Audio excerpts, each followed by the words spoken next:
So the question that I have is one specific to Facebook. So it's more of an applied data question. So basically, we know that lots of teenagers are on Facebook and they're basically engaging with the platform, right? Facebook has over 1 billion users. But then let's also say that, like, let's say parents of teenagers are also joining the platform as well. So how would we measure the effect on engagement for the teenagers when the parents join the platform? Amazing question. I'll just I'll just take a Yeah. take a minute to gather my thoughts together. Okay. So here is how I'd like to structure my solution. Okay. The problem is, how does the engagement of teenagers get impacted when their parents come on a platform like Facebook? Mm-hmm. And the way I'd like to structure is that I'd like to define the user first, really understand what their needs are. So here the users are teenagers. Really understand what their needs are, why they come to Facebook, what are basically their human needs, and how do these needs get impacted when someone that is kind of like a parent that joins a platform that they are basically they were using with freedom. So does their freedom get impacted or not? And so this is the key issue that we'll talk about. However, I'll also go through what kind of, since we're talking about a deep dive into measurement of how this gets impacted, I will talk about the data available that we could use potentially. Okay. I will also talk about the modeling problem, if there is a modeling problem at all, and we can talk about a certain hypothesis. And what I'd like to do is build charts, like really build a few diagrams with data that allow us to see how things are moving forward. Yep. In case an experiment is needed for my proposed solutions, I will also touch upon them and then summarize my execution plan. Is that fair? Yep. Cool. Awesome. So our users are teenagers, and their needs are to freely communicate, engage, and emote with friends on the Facebook platform. Now, if I put myself in their shoes, Facebook would be a platform where I would freely communicate with my friends, with my colleagues, and really expose a part of myself that probably I would not have exposed to my parents. Mm-hmm. So there lies kind of like a human need of where my engagement as a teenager could have been impacted. So I'd like to really drill down into that particular factor. So I've defined my user and I've defined the need. However, I'd like to kind of like understand what kind of engagement and what kind of data would be available to these from the Facebook platform that I can know about them. So the kind of activities that typically any user of Facebook does is basically they could be, and I will stick here with the newsfeed or major Facebook products, and we talk about them, such as the newsfeed, Messenger, and for example, the timeline. The kind of data that is available to us for a particular user, for a teenager, is around what kind of posts do they post on their timeline, what kind of comments they do, what kind of posts do they like and interact with, and also what kind of posts do they share. Yeah. So these are kind of like some engagement activities that that users commonly do, and I would expect teenagers to do as well. However, we're more interested in the kind of posts and the kind of interaction that they have within Facebook. Now, I'd like to just take a step back and think about this. I'm just thinking out loud here. One of my thought process here is that I can go ahead and analyze what kind of content would they engage with while their parents are on the same platform, and on the other side, what kind of content would they engage with while their parents are not on the platform? Is there kind of like a decrease in quality of content? That's one. or the kind of content. The other side is complete attrition. So do they kind of like completely disengage with the platform because now a authoritative figure is now on the same platform, or on the other hand, they increase engagement on the platform because now they have a set of people that they have been living with all their life and would like to engage with them and the larger family on the same platform. Okay. So I feel that different users will show different behavior, and therefore I'd like to kind of like deep dive into this. Any kind of comments so far in the kind of direction that I'm taking? I think that makes sense, right? So you mentioned looking at, before a parent joins to after a parent joins, and then also the different activities and the types of content that can happen within that. So I think that's a good starting point. All right, awesome. I'm just thinking if we can deal with this problem in terms of analyzing what kind of activity pre and post their parents joining are they involved in. On one hand, I'm just thinking maybe the kind of data that is available, we can straight away profile their activities directly. I mean, the first thing that I would do is I would identify teenagers. So here we're on the second portion of the structure that I mentioned initially, where we're digging through the data and kind of like creating some charts to see at least initially what the picture looks like. The first part would be to identify a teenager. I believe the age will be available within Facebook. Usually the birth date is available. However, in case it's not available, the age is not available, identifying a teenager could itself be an initial starting point. We could use data to identify the age of a user. That's problem one. The second problem is to understand what their engagement is. Having identified a bunch of teenagers and their corresponding parents, that's another problem. How do we understand if a particular teenager's parents have joined? This is an assumption, and I'd like to clarify here. Do you think we kind of like mentioning a month or a period of time where all parents of all teenagers have joined, or I think this will be kind of like a wrong assumption, very theoretical assumption. But we could say that let's identify a teenager, let's identify their age, and let's identify his parent or her parent and the kind of time that user's parents join, and look at the behavior separately. I would actually go with the second option. Would you agree? Yeah, I would say let's not assume that they all join in the same month. And then let's assume that it is over a recurring basis. Whether we have the data or not, I think is also potentially something to look into as well. So that's great. So the second part of the problem for the teenagers that we've identified in the first part, how do we identify their parents? For certain users, they do specify related to someone or not.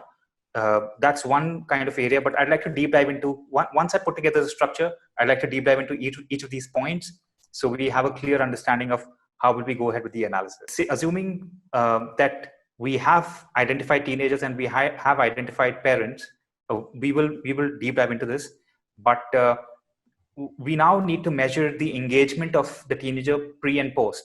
I think this should be pretty straightforward because as I mentioned, if I were to define engagement, I'll define a primary metric here and some secondary supporting metrics for engagement. Defining engagement, the primary metric could be time spent per user, and the secondary metrics could be around, so time spent per user will quantify the time spent by that particular user. However, the quality of experience that I talked about earlier, the kind of content they engage in would not be clear with this primary metric. So I'd also like to understand the different kind of content on Facebook that they engage with pre and post. So a secondary metric that would kind of amplify our primary metric would be what kind of interests or what kind of posts do they interact with in the pre-period before their parents join. For example, this also leads to a kind of like an analytical problem. How do we identify the quality of a particular comment, a quality of a particular post, a quality of a particular video that the user is engaging in versus post?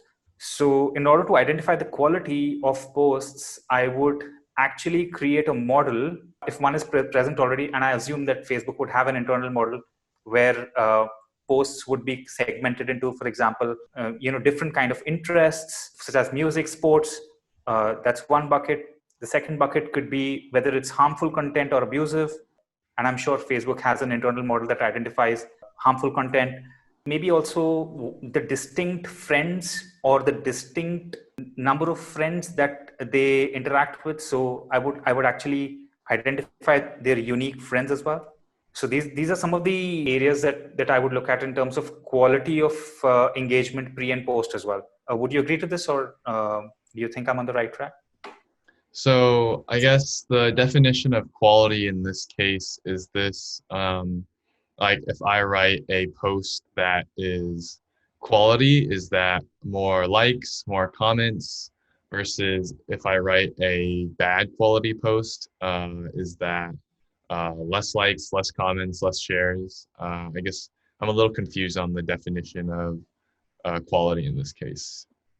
All right. My hypothesis here is that so my key consideration here is that when you're friends with someone on Facebook, the kind of engagement that you do, they are also informed about it. My concern here is that if teenagers have their parents, if a certain segment of teenagers have their parents on the same platform, they would prefer not to engage in a certain type of content, which they would not want their parents to know, for example. I'm talking about a certain set of users that would actually prefer to not showcase certain interests or hide certain things from their parents, right? Okay. I'm talking about that kind of quality. And I think this, please correct me if I'm wrong, this question kind of like relates to the same thing in terms of this feeling of a teenager being awkward interacting in front of their parents, right? Yep. So yeah, I kind of like to qualify that and kind of like, create a model that identifies what quality of content or what type of content were they engaging with before and after. I'm struggling to think about how this could be an action point for us if we are to rectify this behavior, if we are to say that, how do we give freedom to teenagers to do whatever on the platform, even though their parents are on the platform? That is something that can be discussed about as well. So that's kind of like an action point coming from here. But sorry to digress. I'm still talking about what kind of analysis that we will put into place. All right. So once we've identified the engagement component of it, pre and post the parents, we can potentially talk about what kind of actions we could take to rectify this or bring their usage back up. However, I'd like to stay focused on the question that you mentioned previously. Your question was, how do we measure the impact of teenagers when their parents join? Yep. The point is only to measure the delta or the difference in engagement, or we also want to understand what kind of steps can we take potentially to rectify this change. I would say we want to first measure what is actually happening, and then depending upon those results, then maybe there is some action that's necessary. But generally, I would say that if like a product manager kind of came up to you and asked how this might impact engagement in the future, that's like kind of the question that is, I think, posed in this regard. So for now, I'd like to just stick to these three buckets that I talked about: identifying teenagers, identifying their parents, and identifying engagement pre and post, and look at how we could measure this. If we do have time, we could also tackle the fourth point, where I could propose a few solutions to this need of users being able to express themselves freely, and we could prioritize those solutions as well. In the interest of time, I'd like to just focus on these three aspects and deep dive into what kind of data I'd like to collect and how I would like to analytically solve this problem. So our first aspect is to identify if a user is a teenager. Here, I would like to identify the data sources that we could take. So first thing that comes to mind is their birthday. So if they have their birth date mentioned already as part of their profile, then we straight away take it and we say this is their age. Let's assume that they all provide their birthday. All right, that makes it absolutely straightforward to identify teenagers. Okay. We basically check their age from their birthday at the current time, and we say that we tag each user with whether or not they're a teenager. My age bracket would be 13 to 19. The second aspect of it is to identify the parent. In many cases, the user provides their relationship with many other Facebook users. For example, I'm married to this, brother of this, son of this, and father of this particular user. So that would be my first check in terms of who that particular person's parent is. And let's assume 25% provide this relationship. The other aspect could be to identify it through a modeling technique where we identify which particular user are they engaged with that belong to an age that could be their parent. So, for example, kind of like a 25 years to a 45 years kind of like delta of a teenager. So, say 30 to 45. If you're talking about 13 to 19, then so users between the age of 43 and 64, they're connected with could be their parent. If I were to build a model here, I would treat that as one of the features. The other feature would be looking at their conversations, and in case if we mine their conversations and we identify, for example, words like son, dad, or mom, or their synonyms within their conversations, I'm not sure if the data that we have is encrypted, or we can, for example, I believe that posts done on public forums will not be encrypted because they're open to all. However, messenger conversations could be encrypted, like in WhatsApp. I'm not very sure about it. Yeah, I would say probably all the data that's available non-messaging is free to use. Okay. So in terms of their interactions with users, in case we can find conversations with these keywords like son, dad, and mom or daughter, basically identifying a model that identifies this particular relationship between users. Would you like me to kind of like deep dive into this model and identify how would we go about doing it? Yeah, so let's say that we have like a heuristic then for this model. Let's say that we you said 25% you know for sure, and then 75% you can build a model with some sort of general accuracy, correct? Mm-hmm. Yes. Let's assume that we have built that model with some degree of accuracy. Let's assume that accuracy is 75% as well. Yeah. All right, around 60% of the remaining. So we've correctly identified 60% of the parents. So 60 plus 25, so that's 85%. Just to clear this off, we have 25% of our teenagers, we know their parents. Out of the remaining 75%, we can predict their parents correctly. However, there is an accuracy involved. So there will be kind of like a probability of them being a parent. And I would say to play safe, I would just take the top 5 deciles in terms of a model. So let's just assume that we can be fairly accurate about 25% plus another 45%. So that's 70% of our users. Let's say that 70% of our users that we can predict their parents with good accuracy. Yeah.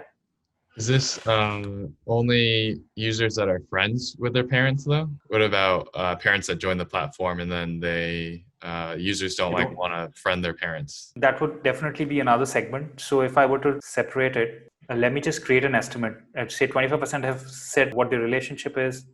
50% have friended them because, the parents made them. And 25% is something that have not friended them. So we have a total population. Let me see. Is there a possibility that a person who has not friended another person, we could identify whether they're related? That's pretty tough to do. So I would actually exclude these 25% who have not friended. Just take the 75% who have friended, and out of this 75%, say 50% overall, not relative, overall 50% of our teenagers, we know their parents through this model. So I think that will be a big enough population. Given that Facebook has such a huge user base, I believe that we will have quite a few number of users who would be teenagers, and we can identify at least one parent. This takes care of the second problem, identifying parent. I'll proceed to the engagement part now. All right, so now we have teenagers, we have their parents. For each, I would actually take a data set where I would have details of the user, which is, let's call our user as a teenager. Within our data set, I'll have user ID, start date of the user, start date of the parent, and I'll have a number of metrics related to the user, which is basically in the period start date of user to start date of parent, and after start date of parent. So let me define that as pre-period and post-period. And so for each of the pre and post periods, I'll have engagement metrics. As I said, my primary metric will be time spent per user. Is that time spent per day, or is that over a period of session, like multiple weeks, or is that like per session? I would average this out. So I would take the total time of the pre-period and and see the distribution of time spent per day. I believe that the mean would be a good metric to take. I assume the time spent would be normally distributed, or maybe it could have a right skew because there will be outliers who spend a lot of time on Facebook as well. I would look at the distribution and see if it makes sense to take mean or 50% or median or maybe even the 75th percentile. It will basically depend on the distribution. However, I would actually sum up their entire time spent in the pre-period and divide it by the number of active days so that we get an average value of the time spent per active day. So that's basically my primary metric. And as I said, my secondary metrics would be the quality of the content, which I would define as what kind of interests do they showcase? What kind of posts do they engage with? Are they, for example, harmful or abusive? Or posts do they engage with their friends pre and post? All right, I have a few ideas here. I just want to add one more metric in terms of retention that we see within pre and post. Just before getting into the quality of the metrics, I'd like to include another metric which I believe will be important. It's probably as important as our engagement metric, which is retention. And we could define it as simply as 90-day monthly active people. The way I'd like to measure it is divide our user base, which is our teenagers, into cohorts with respect to their tenure within Facebook, Okay. and identify, for example, if the user has joined us in the last 6 months, last year, last couple of years, or even further. I'd like to make those groups, those cohorts, and record the retention metric. Now, the retention metric that I'd like to calculate is how many monthly active users are we seeing per day in the pre-period as well as the post-period for each cohort. So monthly active will be defined as for the past 30 days, even if the user is active for one day, they'll be monthly active for this particular day. So just to be clear, today is 9th July.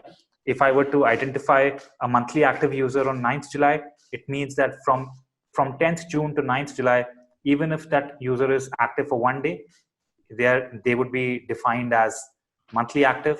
I would plot this for each and every day, or for each and every day in the pre-period as well as in the post-period, and see how each of the cohort is behaving. So that's my retention metric. I think it is as important as our engagement metric, because I believe that we could lose teenagers to platforms like Instagram, which is also obviously a part of Facebook, but we prefer engagement in both these platforms.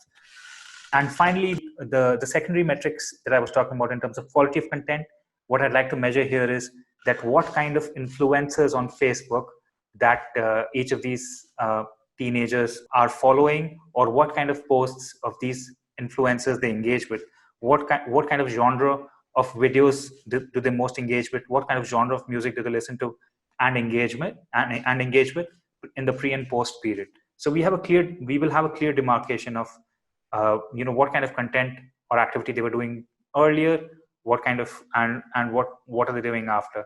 One of the key differences between Facebook and Instagram is what I've read is that Facebook is a platform to engage with your friends and family. However, Instagram is a platform to engage with influencers and look at things behind the scenes, and completely different objective. So I'd like to understand if this is the difference between pre and post period that we're also observing. Once I have these charts in terms of the exact metrics that I talked to you about, so user ID, start of the user, start of the parent, pre and post periods, and each of these metrics defined for pre and post periods, I could then chart it out in terms of what are these metrics showing in the pre and post period, and are we seeing a statistically significant drop or not. All right, so if we do see a statistically significant decline for user groups, now if I'm just imagining the charts, I would like to segment my user base. We shouldn't run any experiment here, I believe. However, we can do some profiling with respect to segments. Now, I do believe that there will be different user segments or different teenager segments who would show different behavior in the pre and post period, depending on their needs. As I mentioned in the beginning, we'll have a segment of teenagers who would prefer to disconnect, a segment of teenagers who would probably change the quality of content and the kind of way they behave on that social media platform, and a set of users that will just continue as they were because it really doesn't matter to them. For each of these three hypotheses, I would like to see what kind of change are we observing. The way I would segment my users is actually through the pre and post variation. We will see a bunch of users that will show a dip in usage. We'll see a bunch of users that will show a steady, similar usage, and we'll see a bunch of users that will show increase in usage. I'd like to kind of break that out into three different segments and try to understand if there is a clear correlation or not. Now, I'm just thinking about this, that to see a clear difference between a user's behavior from a date that their parents joined has to be really remarkable. So, I mean, we see a clear difference between pre and post behavior, or we do not, right? I would like to quantify each and every segment. So I would like to quantify the percentage of teenagers that showed a decline, the percentage of teenagers that was steady, and the percentage of teenagers that showed an increase in engagement, increase in our primary metric. Having done that, I can actually hypothesize about what is, are we overall as Facebook, are we seeing a decrease in engagement or not? And for segments that we are seeing a decrease in engagement, what kind of actions could we take in order to reverse this? So yeah, that's kind of like my end result. A chart that I could display to a product manager that would that we could brainstorm about in terms of, there is a segment of population that is showing decrease. We can look at their activity pre and post.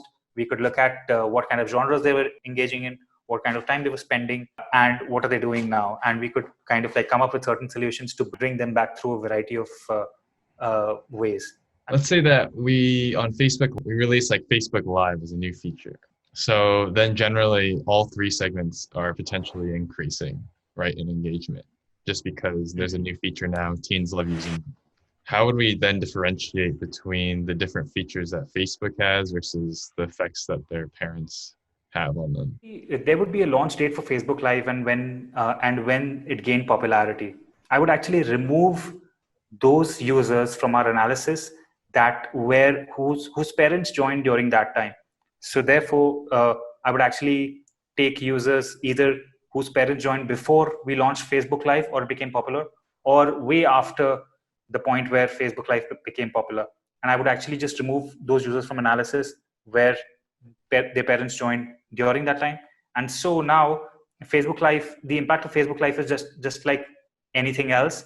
For example, Facebook Watch or any other product that would be considered as within the pre-period only or within the post-period only. The point is to kind of like separate out, keep enough distance between Facebook Live launch and their parents joining.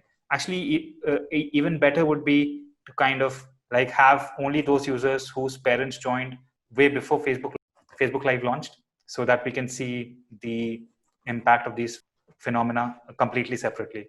This is just one thought that came into my mind. I'm sure there must be more ways to signal how the impact of these two are separate. Gotcha. Yeah, we could look at key differences between the three segments as well, right? Like relative to each other. Yeah, let's wrap it up here because I think we've hit 50 plus minutes. General feedback, I think, from me is that starting out, I think you did a pretty good job of structure for sure. Okay. Defining the teenagers that join, defining parents that join, and then picking engagement metrics is good. I think that helps to kind of like frame your analysis. I think in terms of improvements, right? I think a couple things could be to make your assumptions pretty easy, because I think generally if you just make assumptions, they'll go with it. And so I think one part when you were like making the assumption of 25% know their parents and have them join, and then 75% didn't, and then thinking of an accuracy model, that like probably puts you down into like a thought process that ultimately wouldn't really matter, where you could just literally just go say like, okay, I think, and then the other 75%, and then so let's say that like maybe 80% of these are right, and just move on. Because I think ultimately, like, small aspects like that are not terribly like, they're not part of the main point, so we don't need to focus on that much. But you did ask, if you should go down that path more, so I think that was super helpful.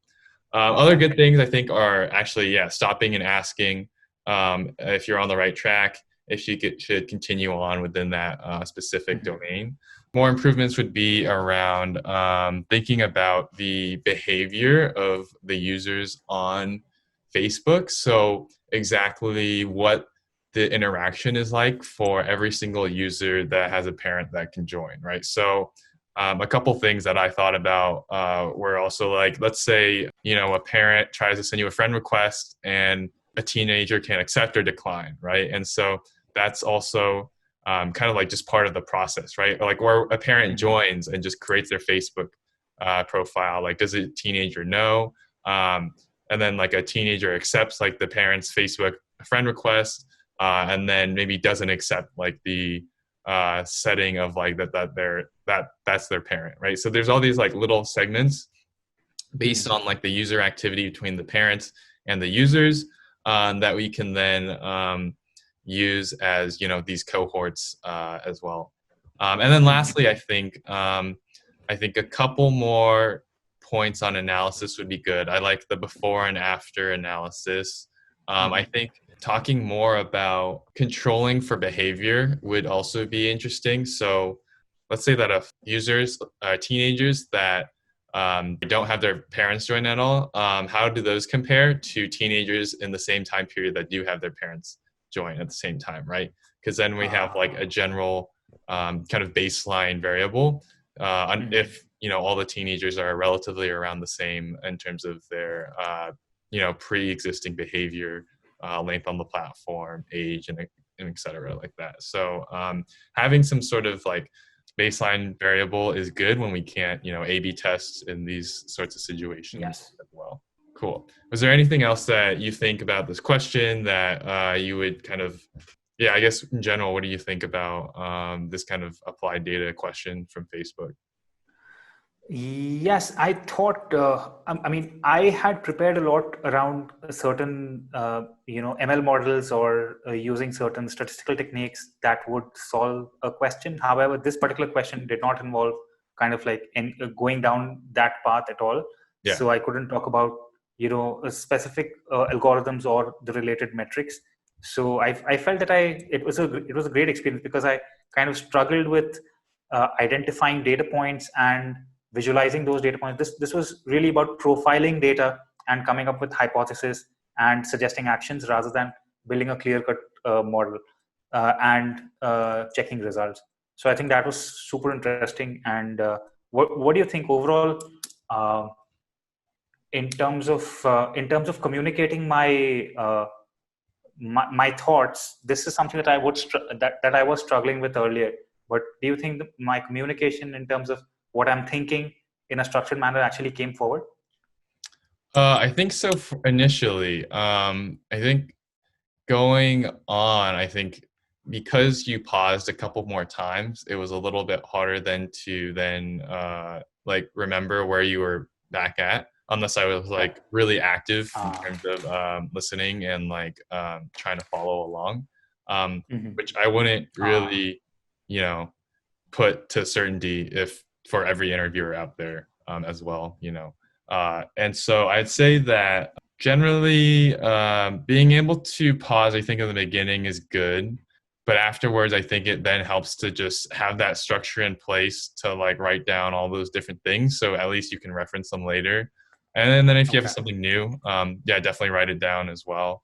In terms of strategies around that, I would say I think the one I'm not sure about like just general maybe improvement strategy, but I would say like it would help to condense, I guess, everything that you said, because we did reach over 45 minutes, and I'm pretty sure the screen is 45 minutes. for a lot of Yeah. these like Yeah. initial interviews, or like usually they're sometimes they're even like 30 minutes, but because they have to talk to you and then initially and stuff, and then Yeah. you have to leave time for questions. And so I would say like practice getting the response down to 30 minutes, and then you'll probably reach like a little bit more. So I think that's the only other thing is like to Sure. you're going to be time constrained, right? In general Yeah. for these kinds of interviews. Yeah.